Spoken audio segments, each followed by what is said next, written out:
Thanks everyone. I'm super excited to be here and to talk about product market fit. Thanks for hanging in there. I know it is late in a long day and all of our brains are probably super fried from all of the amazing content that's been presented so far. So I'm going to try to bring the energy, and I think we have a happy hour coming up soon, which is always my favorite part of the day. So something to look forward to. All right, quick agenda for the presentation. Just going to talk a little bit about what product market fit is and give some frameworks for how you can find product market fit. And then want to illustrate that with a story about how we found product market fit for one of our products at Verbo. And then talk about some of our key learnings that hopefully you can learn about as well and will be useful to you. And then spending a couple minutes at the end to wrap it up talking about how you measure product market fit. So to get started, show of hands, who knows what this is? All right, most people out there. Anyone want to shout it out? Google Glass. Show of hands, how many of you own one? All right. I knew we'd have an early adopter out there. So in 2014, the Washington Post wrote that the biggest entrant in the wearable computing market is almost certain to be Google Glass.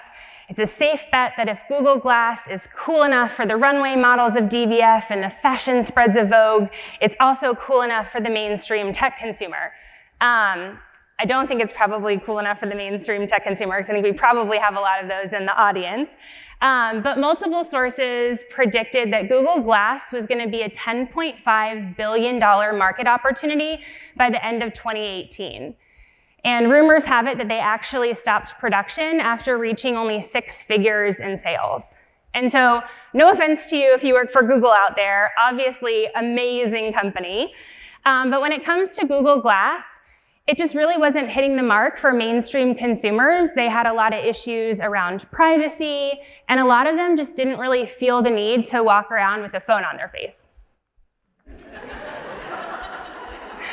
Now, Google Glass is back, and they're selling into a more niche manufacturing industry, but I think it's safe to say that it's probably not quite the same market opportunity that they're originally going after.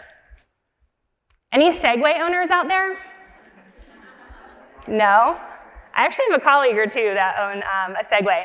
John Dorsman mentioned a couple times today, he's a very well-known venture capitalist. He's invested in companies like Amazon and Google. And he actually predicted that Segway was going to be the fastest company to reach $1 billion in sales, and that they were going to be, quote unquote, more important than the internet.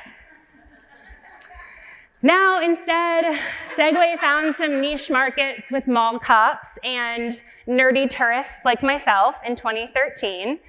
But I think it's safe to assume that it has not become more important than the internet.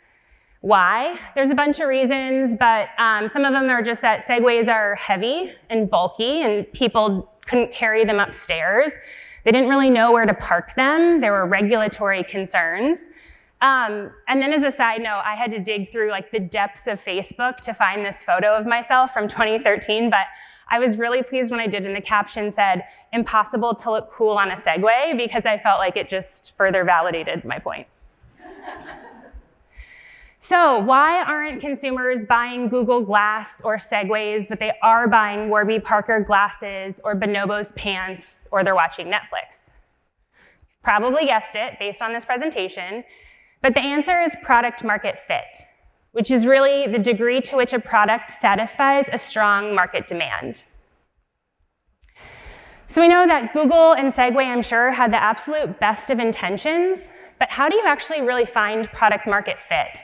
And how do you know that the products that you're building are actually going to land with your customers? So Andy Ratchliff is kind of one of the pioneers of really defining product market fit, and he talks about the process this way. It's product first, market second. So you start with the product, and you search for the market and business model, not vice versa. If you evaluate a market and you try to find gaps or solutions to problems, you're going to have mundane outcomes. Now, I know I'm talking to a room of marketers, and so this sounds really counterintuitive at first, right? Like, we are so accustomed to really going out and understanding our market and identifying needs and pain points of our customers. What this is saying is not that the products that we're launching aren't going to do those things. They are going to solve needs and pain points for our customers, but this is really about the process of getting there. And the process is product first, market second. So what does that look like in practice? What you do is you create what's called a value hypothesis, or a key assumption about why a customer is likely to use your product. So you want to identify the features that you want to build, the audience that's likely to care, and then the business model that's going to get your customer to buy. And then what you do is you test and iterate until you have validated your value hypothesis. So finding product market fit is not some magical thing. It's actually science. And it looks something like this. You build, you get it out there and test, you measure, you learn, and you iterate. So I just talked about some high-level concepts and frameworks, but I wanted to bring them to life with a story about how we found product market fit at Vrbo.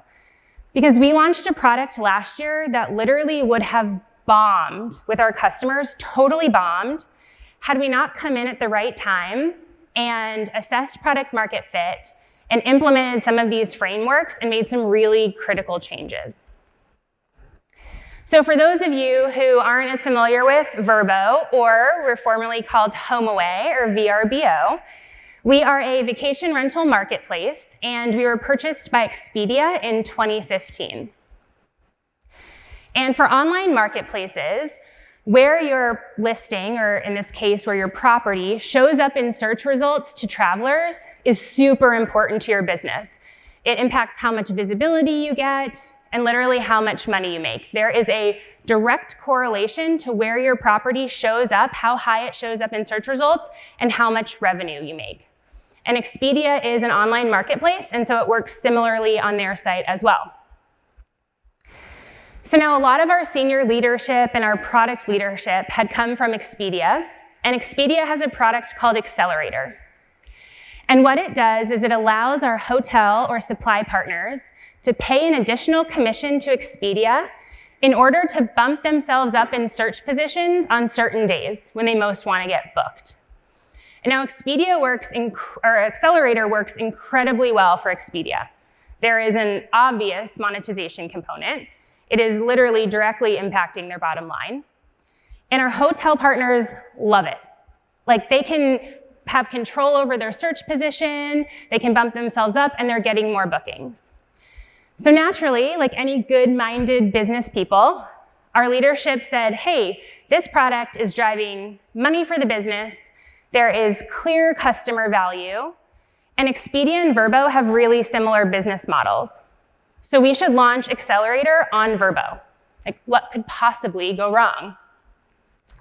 So our product and engineering teams literally got to work, and they started building Accelerator for owners and property managers of vacation rentals, which we call partners. You'll hear me say that term a lot. And so enter product marketing. Now, we really see ourselves as kind of the glue that holds together a lot of different parts of the business. And one of our core functions is really to represent the voice of the customer and advocate on behalf of the customer to the business. And that involves challenging our teammates and our product counterparts when we feel like we're doing something that isn't going to be in the best service to our customers. And based on what we knew about our customers, we did not think that Accelerator was going to land. And so obviously you have to be backed by a lot of data and insights, but even doing so, it's really hard. It's really hard to challenge your teammates, and it's really hard to challenge products sometimes. And I'm sure some of you have been in similar situations. And so we did that. We came armed with data and insights, and we got a lot of pushback, and there was just a ton of disagreement among stakeholders and leadership about what was really going to happen and what we should do. So the first thing that we decided to do was get the concept in front of our customers. And what was working really well for us at the time was we were doing monthly customer advisory board calls. which, by the way, customer advisory boards, amazing way to get customer feedback. They're fairly easy to do. They're really inexpensive. We've since started doing them weekly, but at the time we were hosting them monthly. They were video calls with some of our most trusted partners, and our senior leadership was actually attending all of them. So we decided to get Accelerator in front of our customers and present on this customer advisory board call. And I think we all kind of had different ideas going in, like what was the reaction going to be? What were customers going to say? We all had differing points of view. This is literally what happened on the call. Our customers were angry. They hated the idea, and I mean hated it. Like, the call got ugly. They were furious that we were even considering an idea like this. The president of our company was actually in the call, and at one point he just got up and started pacing like back and forth across the room, and then he like went into the corner off of the video, and he was like, "Cut it, like end this. This is so bad. It's so bad. Like just end the call." But what it did is brought forth some key feedback. And so why were our customers reacting this way? Because it turns out that they did want more bookings. They did want to increase their visibility. They did want to control their search position. All those things were actually true. But some key themes started to come out. First one is HomeAway used to be a sheer advertising platform.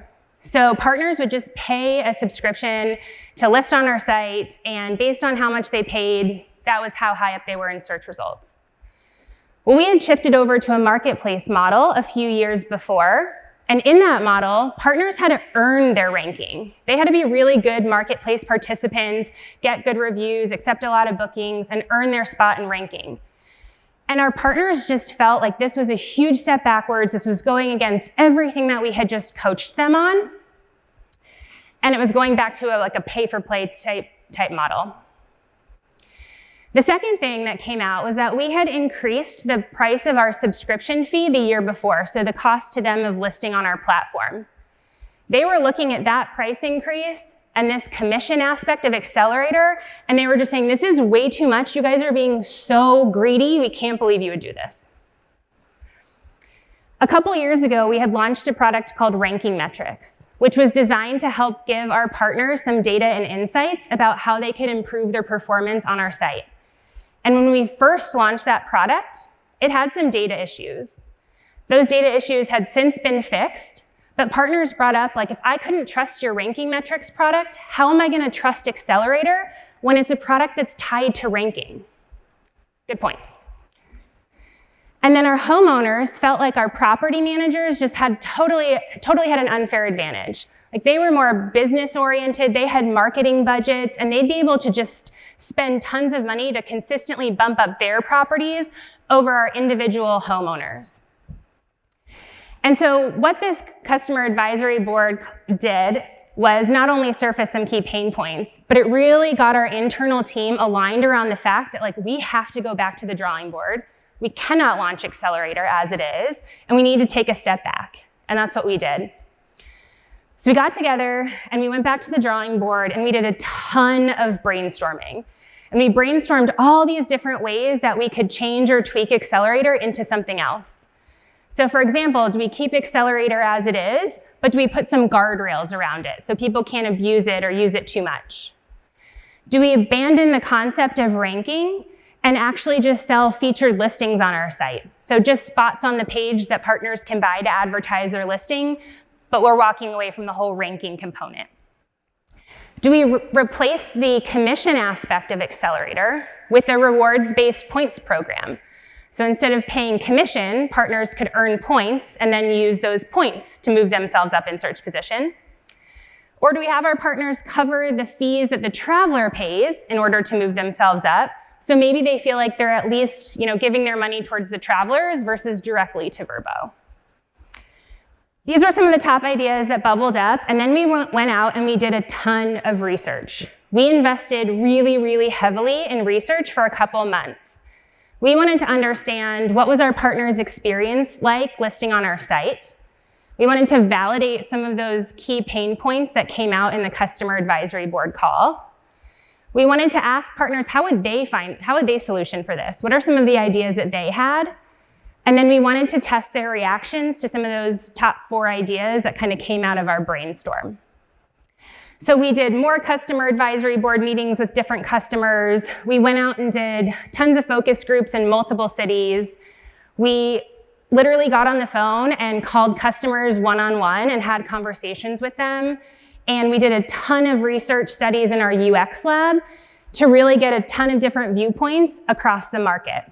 And after all of that research, there was one key idea that really bubbled up to the surface, and that is Boost, which is the product that we ended up launching last year.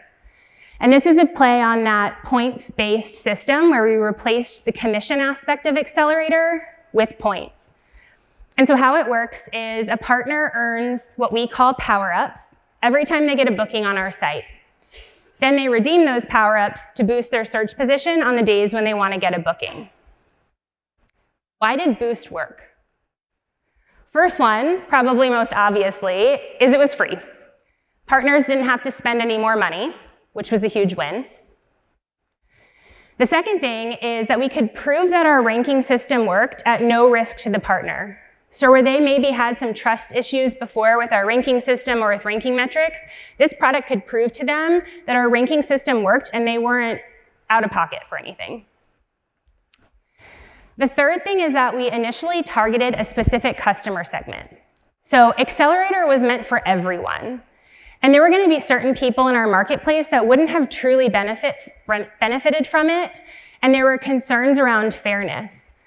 So when we launched Boost, we decided to just hone in and launch to our premier partners, which are really like the best, most experienced partners on our site, because they were going to get the most out of it. They were the most likely to engage. They were getting bookings. They'd be earning power-ups. There was also a fairness between owners and property managers. So when we took out the monetization part of it, the monetary part of it, there was no unfairness between owners and property managers.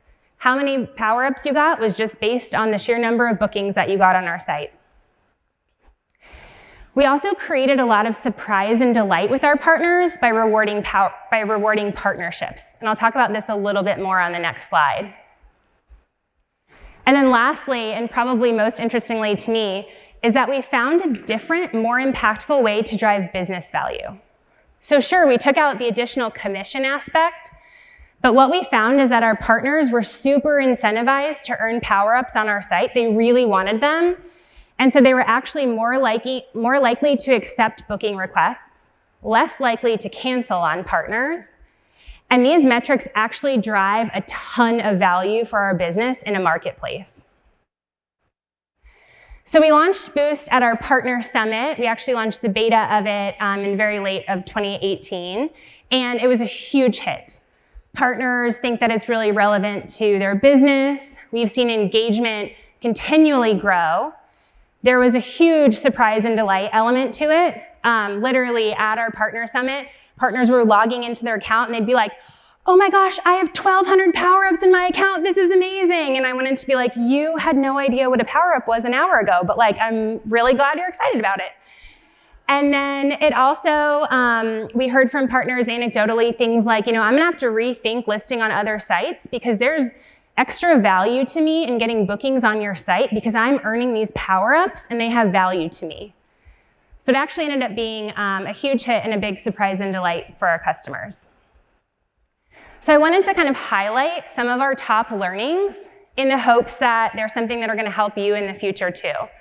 I wanted to keep it to a top 5, but like there were just 7 good ones, and so it's kind of a weird number, sorry. First one is get customer feedback early. That feels fairly obvious, but the earlier that you can get customer feedback, the earlier you can make adjustments before you're too far down the line. And then put your customers in front of your key stakeholders. This was a huge part of how we got alignment internally to shift direction and to go back to the drawing board. Because really, it's one thing to give your counterparts quotes and data and insights, and it's another thing when a customer is yelling in their face. It makes a difference. Second is understand the broader ecosystem that the product will live in.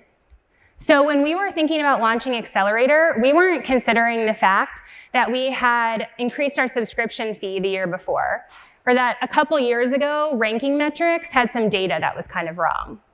But you're never launching a product in a vacuum, and your customers will actually be able to help give you insights into the different factors within the ecosystem that are actually going to influence your product and the likelihood that it will land with customers. The third thing is, don't narrow in on one idea too quickly. Spend time brainstorming and explore different concepts. If you go back to the framework that I presented earlier, it's all about that test and learn and iterate approach. I think teams start to get really excited about one idea and then they go really far down the path. But I can't overemphasize the importance of really spending time in that brainstorming, concepting phase. Come up with all different kinds of ideas that you can test or make adjustments to, and you'll be more open-minded going in. Fourth, start small. Pick a headpin segment that will benefit the most from your product. I talked a little bit about this earlier, and that Accelerator was for everyone, and Boost we started by launching only to our premier partners.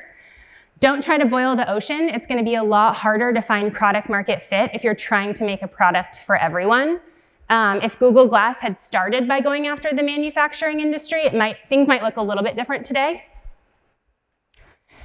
Number 5 is consider ideas that have a unique value proposition that will differentiate you in the market. So just because something works really well at a different company, just because Accelerator worked really well at Expedia, and actually one of our competitors has a similar product to Accelerator as well, just because it worked well there doesn't mean it's going to work well for your company. And the fact that we actually created a totally different kind of product actually went a long way and really differentiated us in the marketplace from some of those other competitors. Number 6, build it quickly, not too quickly that you get so far down the line, but build it quickly and get it fast to market. You want to continually be able to get signals so that you can iterate. So moving fast, thinking about launching MVPs is super important. And then the last one is that product market fit is different than product solution fit. So be sure to measure desire for the product, not just for a solution. There are a lot of ideas out there that solve for problems. Accelerator solved a problem, but our customers didn't want it. Our customers want Boost. They get really excited about it. They want to earn more power-ups. They want to use it. And that desire is really a crucial part of finding product market fit. You're not just solving for problems or finding solutions. So I also just wanted to quickly touch on how do you measure product market fit and how do you know when you've achieved it? So Mark Andreessen always famously says you can feel it, right? Like you can always feel when product market fit isn't happening. Customers aren't seeing value in your product, word of mouth isn't spreading, usage isn't growing, press reviews are kind of blah, and the sales cycle takes really a long time and deals aren't closing. You can always feel when it is happening. Customers are just buying up your product as fast as you can make it. Your money is piling up. You're rapidly hiring sales and customer support staff. Reporters are calling you. You're getting awards. There's definitely an element of just you can feel when you've hit product market fit. There's also a ton of different metrics you can look at. I'm not even going to go into all of them, but you can look at things like engagement, repeat usage, customer lifetime value, time on site. There's a ton of different metrics. If you want the one simplest way to measure for product market fit, it's called the 40% rule. And what you do is you survey your customers and you ask them, how disappointed would you be if you could no longer use this product? Very disappointed, somewhat disappointed, or not disappointed at all. And if about 40% or more of your customers would be very disappointed that they could no longer use your product, then it's pretty safe to assume that you found product market fit. That is all that I have for today, and I guess I'll open up to questions.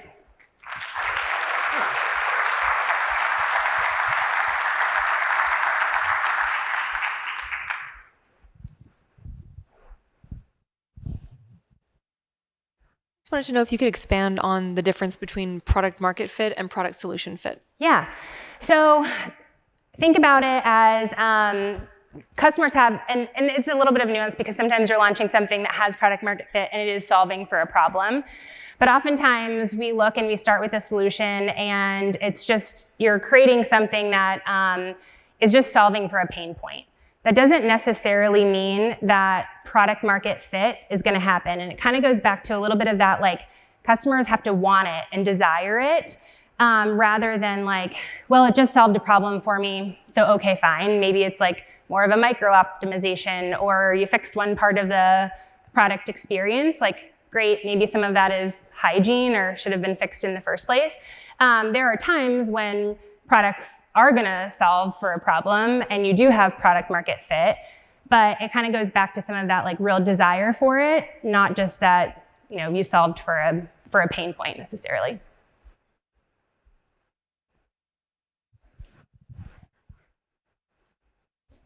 You mentioned customer advisory boards, Yeah. and then you said you went to a weekly cadence. Yeah. How did you source those people to be able to have a weekly meeting? Were they the same ones or were they different ones? Yeah, they're different ones. So we found them so valuable that I think we originally started, we did it monthly and had maybe 12 to 16 people that would join the call monthly. And we just found that was such a great source of customer feedback for us. And again, it's pretty easy. We did them over video call. So we expanded the customer advisory board group. We have what's called our community forum, where partners will just go on and ask questions or talk to other partners. We used that as a channel to solicit a lot of the partners. So we'd ask in there, like, who are our most active partners in community? These are people that are giving feedback all the time on our community forum. We kind of did a call out there to see who was interested, and then we would interview partners to see if they wanted to be a part of it. They, of course, sign NDAs, and now we do them weekly with smaller groups, usually about 6 to 8 partners, but we have a broader partner group to pull from. So they each participate about once a month, but we rotate through the groups and have them weekly. There are times where we will, give them a free pass to our partner summit, or we give them a nice gift at the end of their tenure. But honestly, most of them are just super incentivized by having a voice with product and leadership and knowing that their feedback is actually going to matter to the company. And so they're all just honestly happy to do it for the most part. Yeah. Thanks for that. I don't actually use my Google Glass, so I'm not offended. But okay. So a question, you talked to one of your lessons at the end was not trying to boil the ocean or really picking specific groups. Yeah. But obviously, a lot of times once you cross the chasm or you go into mainstream or other groups, they have very different needs for the product. So how do you still test those needs out at the beginning and not accidentally narrow the product to a specific group that actually doesn't apply as much to the mainstream? Yeah, I think it's interesting because again, you don't want to boil the ocean, and I think if you get caught up on what are all the needs forward-looking that all the groups I'm going to expand to are going to have, it can really muddy the waters a lot. And so I think what we're taking the approach of is let's pick a headpin segment and go after that. We see that it's working for them, and then there are ways to kind of start to expand the circle out into wider groups. There are ways where you can survey partners and figure out they would use this product, but they need this extra feature on it, or there's something specific. And so that you can kind of focus out what you build just based on that next customer segment. Like I would do research based on the next target segment that you're going to go after. But it's a lot easier to launch an MVP and build out from there and understand sometimes it might scale more quickly to other groups, and sometimes you might have to add a feature or two. But it was actually something when we were launching Boost that we had to be really cognizant of, because people internally got super excited about it and they were like, well, they could also earn power-ups here, spend it here, this group could use them this way. And it was like, we gotta rein it in and focus and start really small. And then as you can start to test and learn your way into what are the needs of that next market and how can I tweak things to fit it for them.